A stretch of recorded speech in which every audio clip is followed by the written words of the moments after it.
পায়ে ধরে পারবেন? পায়ে ধরা পারবেন? হ্যাঁ পারবেন? আরে আল্লাহর জন্য পায়ে ধরে দেখেন না, পায়ে ধরে দেখেন না আল্লাহর জন্য। মান তাওয়াদা লিল্লাহ রাফাহুল্লাহ। আল্লাহর জন্য কারো পায়ে ধরে দেখেন না, মসজিদে আইনা দেখেন না। হাফিজ হুজুরের কাছ থেকে শুনছি, নাইলে বলতাম না। কোন এক এলাকায় নাকি কোন পতিতার বাস ছিল। কার পতিতা চিনেন? তো এলাকার মানুষ ওর থেকে অতিষ্ঠ ছিল, কিন্তু সব সময় খারাপই প্রবল থাকে। খারাপই কি বুঝেন না মনে হয়? খারাপের পাওয়ারই। তো মহল্লার মানুষ পারতে ছিল না। তো ওইখানে এক বুজুর্গ ছিল, যা বলছে হুজুর আমরা অতিষ্ঠ, পায়রা উঠতেছি না, একটু দোয়া দক্ষিণা দিয়ে পারেন কিনা দেখেন না। তো হুজুর বলছে পতিতা কি? হুজুররা তো সাদা সিধেই হয়, ঠিক না? কি সত্য তো? না মনে হয়, হুজুর একটু পেঁচো আছে মনে হয়। হুজুররা কি হয়? তো হুজুর পতিতা বুঝতেছিল না। যখন বুঝাইছে, বলছে আমি বুক করলেও আসবে আমার সাথে? কহ। তো হুজুর যে বলছে তোমাকে আজকে রাত্রে আমি বুক দিলাম, যা বলবো তা করতে হবে, পারবি? তো বলছে কাপড় খুলে দিতে পারি, আর কি বাকি থাকে। তো হুজুর বুক করছে, ভালো মতো শুনেন, কাজে দিবে। হুজুর বুক করছে, রাত্রে আসছে। তো হুজুর নতুন কাপড় কিনা দিছে, যা এইভাবে গোসল কর। বাহির থেকে যা যা বলার গোসলের তরতিব বলছে, এইভাবে গোসল কর, নতুন কাপড় পর, ওই কামরায় যা, যা দেখ জায়নামাজ বিছানো আছে, ওটার উপরে দাঁড়া। এখন ও তো আবদ্ধ ছিল, টাকার বিনিময়ে যা খুশি তা করবে, ঠিক না? হ্যাঁ। এখন মুসল্লায় যখন দাঁড়াইছে, তো বুজুর্গ পিঠের থেকে হাত উঠায় দিছে, মালিক এই পর্যন্ত আমার কাজ ছিল, আগেরটা তোর কাজ। যখন হাত উঠায় এই কথা বলছে, তো মহিলা একটা চিৎকার দিয়ে বলছে, বুজুর্গ তুই আমাকে কি করলি? আমি আল্লাহর কাছে তওবা করলাম। পায়ে ধরে মসজিদ পর্যন্ত আইনা হাত উঠায় দেন না। এই যুবকগুলাকে পায়ে ধরে মসজিদে আনেন না, এদের যৌবন মাটির সাথে মিশা যেতেছে। আমি তো ওদের জন্য এই জন্যই কাঁদি।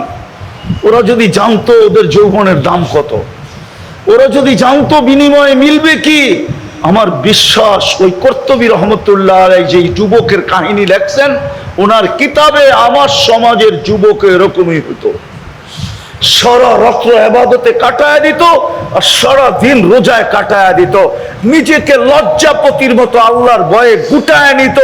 আল্লাহ ওকে দেখতো আর বলতো, লাউলা শাবাবা খুশা লাজালতু সামা হাদিদা ওয়াল আরদা সাফসাফা ওয়াত তুরাবা রামাদা ওমা আনসালতু মিনাস সামাই কাতরা ওমা আমবাতু মিনাল আরদি হাব্বা বাল আনসালতু আলাইহিমুল আযাবা সাব্বা।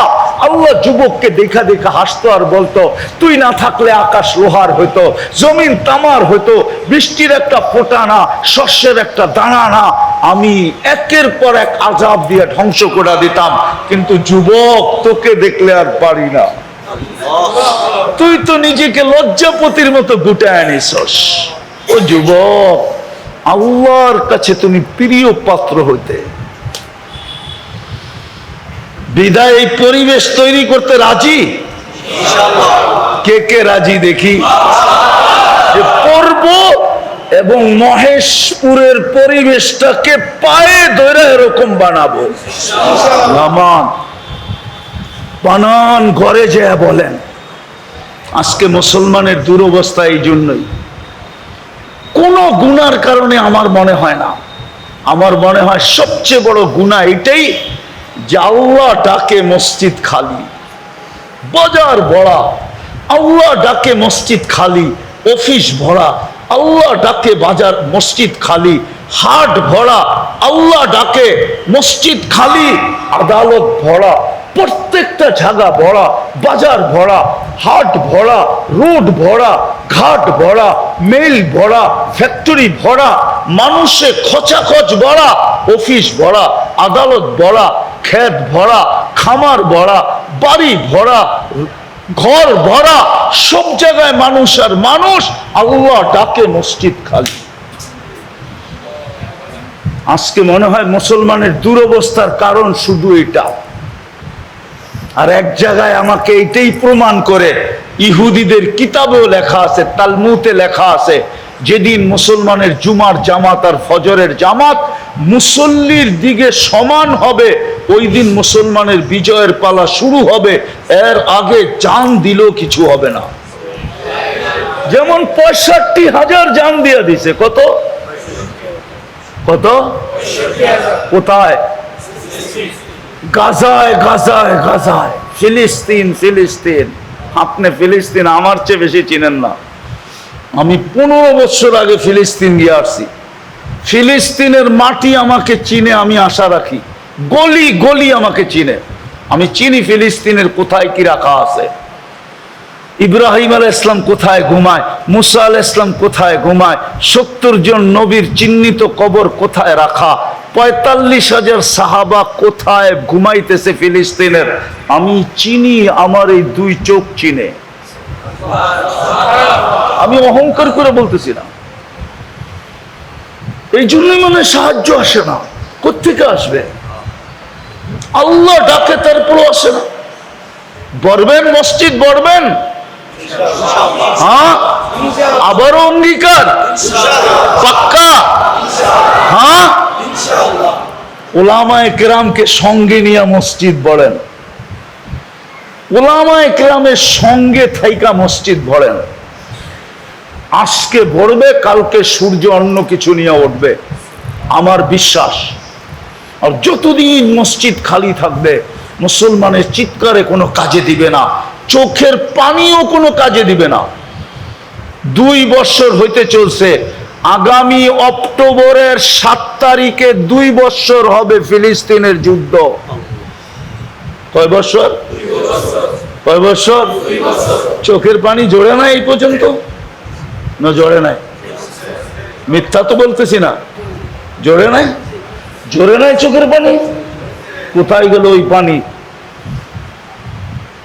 মনে উঠলো কাহিনী, সময় আমার হাতে নাই।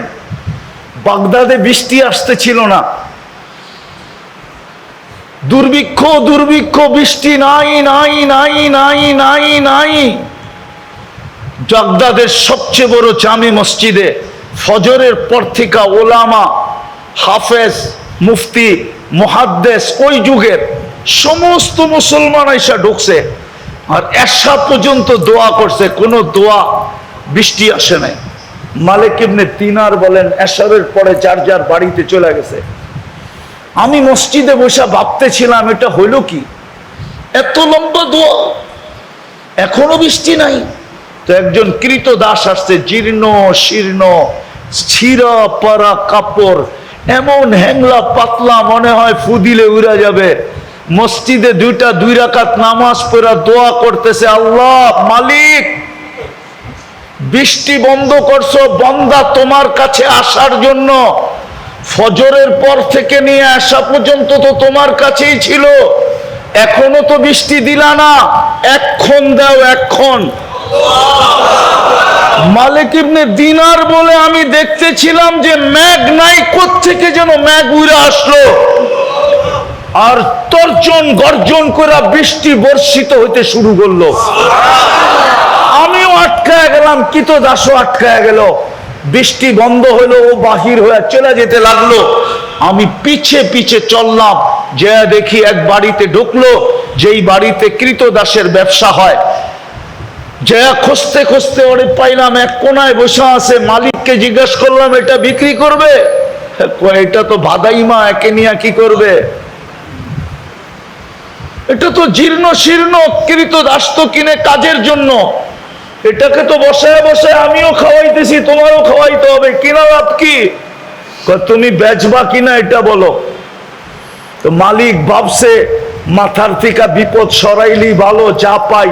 তো লমসম একটা দাম বলছে, তো কিনা নিয়ে গেছে মালিক ইবনে দিনার রহমতুল্লাহ আলাই। যাওয়ার পরে কিতদার জিজ্ঞাসা করছে, মালিক চোখে দেখলি, মুখ কানে শুনলি, তারপরও তুই আমাকে কিনলি কেন? পাগল তো না তুই? চোখে তো দেখলি, আমার অবস্থা কি চোখে দেখতেছিস, আমার মালিকের মুখ দিয়েও তো শুনলি আমি কোনো কাজের না, কেন কিনলি? তো মালিক ইবনে দিনার বলে, তুই জানিস না কেন কিনছি? কিনছি শুধু তোর দুইটা হাতের কারণে। তুই উঠাইলে আর নিচে খালি আসে না, বইরা আসে, এই জন্য কিনছি, তোর দুইটা হাতের জন্য করে কিনছি। আজকে তো ওলামা চোখের বাণী শেষ করে ফেললো 2 বছরে, মাথার উপরে ওঠে না কেন?